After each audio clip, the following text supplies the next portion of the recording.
Assalamualaikum warahmatullahi wabarakatuh. Perkenalkan, nama saya Sherlini Tamin, NIM 22002237. Di sini saya akan mempresentasikan mengenai permasalahan dalam manajemen kantor untuk memenuhi tugas akhir semester mata kuliah manajemen kantor dan ketatausahaan. Di sini saya mengambil permasalahan yang pertama, yaitu mengenai komunikasi dalam manajemen kantor. Sebelumnya, dalam sebuah organisasi atau dalam manajemen kantor, tentunya akan membutuhkan komunikasi untuk berinteraksi antara satu dengan yang lainnya. Oleh karena itu, komunikasi dapat diartikan sebagai proses pertukaran ide, sikap, emosi, gagasan, serta informasi antara individu maupun kelompok dengan tujuan untuk menciptakan sesuatu serta memahami dalam mengkoordinasikan sebuah aktivitas. Komunikasi organisasi adalah pengiriman dan penerimaan informasi dalam organisasi yang kompleks dalam bidang komunikasi internal, hubungan manusia, serta hubungan pengelolaan. Oleh sebab itu, dalam sebuah manajemen kantor tentunya sangat membutuhkan komunikasi yang baik dan efektif, sehingga pesan yang disampaikan dari atasan ke bawahan maupun dari bawahan ke atasan akan lebih sinkron dengan adanya komunikasi yang baik. Ada beberapa faktor yang harus diterapkan pada sebuah manajemen kantor agar komunikasi yang tercipta dapat berlangsung dengan baik. Yang pertama yaitu adanya komunikasi downward, di mana komunikasi ini dapat diartikan sebagai komunikasi yang dilakukan dari atasan kepada bawahannya. Yang selanjutnya adanya ketersediaan pesan, di mana hal-hal ini dikomunikasikan cenderung menginventariskan metode yang tersedia. Dan selanjutnya yaitu penggunaan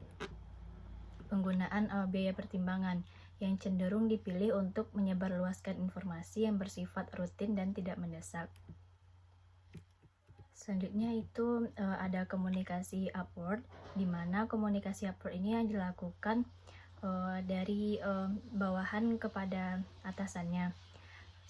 Alasan saya mengambil permasalahan komunikasi ini karena komunikasi merupakan hal yang sangat penting dalam keberlangsungan sebuah manajemen kantor. Dan juga upaya yang dapat dilakukan agar terciptanya komunikasi yang baik itu, yang pertama yaitu seringnya berinteraksi dan menggunakan bahasa yang lebih mudah dipahami agar tidak adanya miskomunikasi antara sesama karyawan di kantor.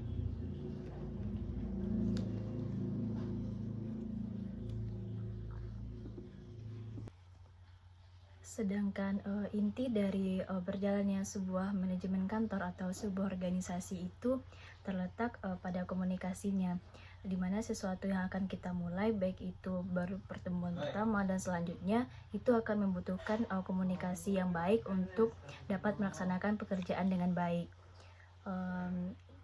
Selanjutnya saya masuk kepada permasalahan yang kedua, yaitu mengenai tata ruang kantor terhadap efektivitas kerja. Sebelumnya, efektivitas itu adalah sebuah informasi yang harus sesuai dengan kebutuhan pemakai dalam mendukung suatu proses manajemen atau organisasi, termasuk dalam informasi tersebut harus dijadikan dalam waktu yang tepat.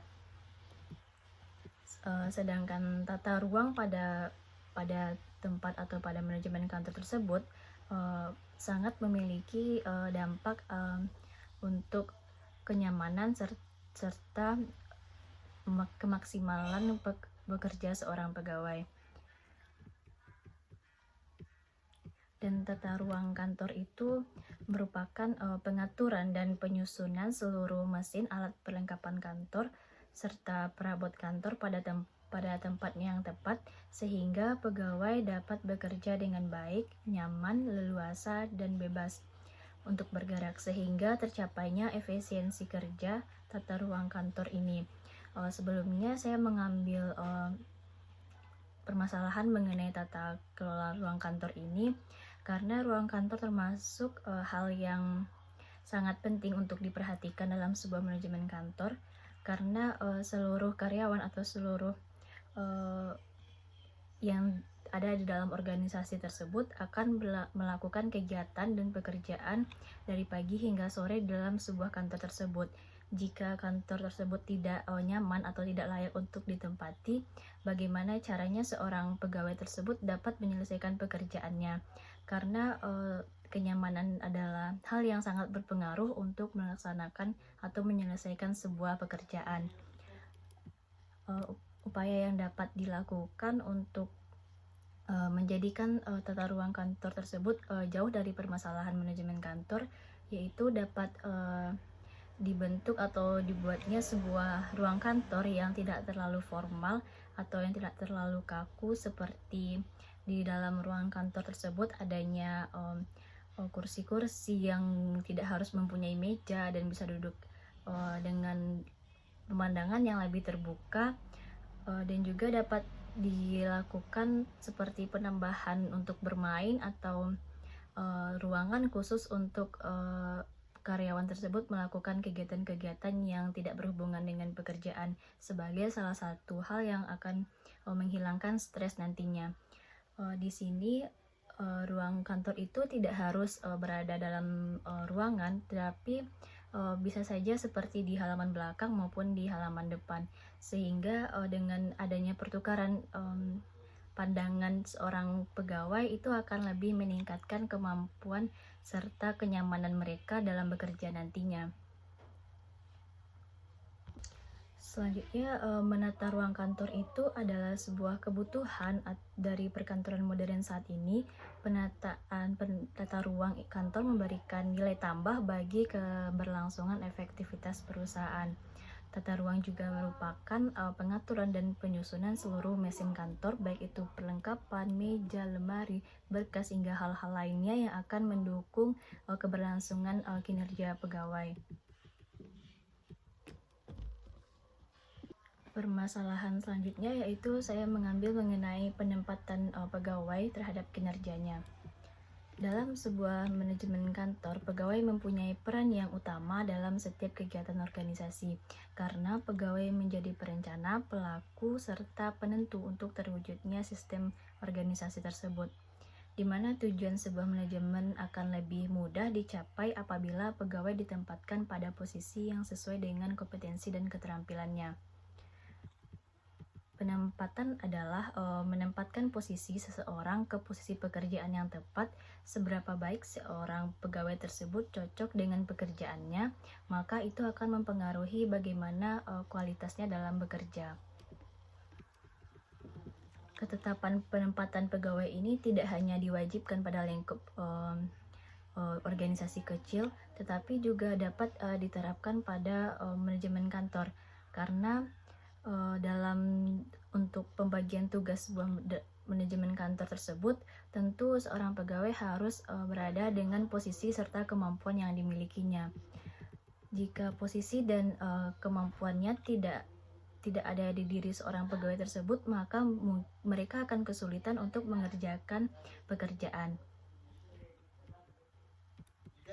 Tercapainya suatu tingkat kepuasan kerja ditentukan oleh berbagai faktor, seperti adanya seorang pegawai yang tidak dapat berada dalam pekerjaan tersebut karena dia tidak berada dengan posisi dan kemampuannya.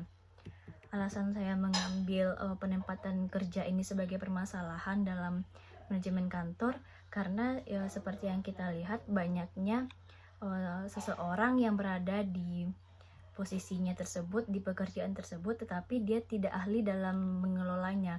Hal tersebut tidak hanya akan merugikan perusahaan, tetapi juga akan merugikan diri sendiri karena terus berusaha untuk mencapai sesuatu yang sebenarnya tidak dapat kita kendalikan.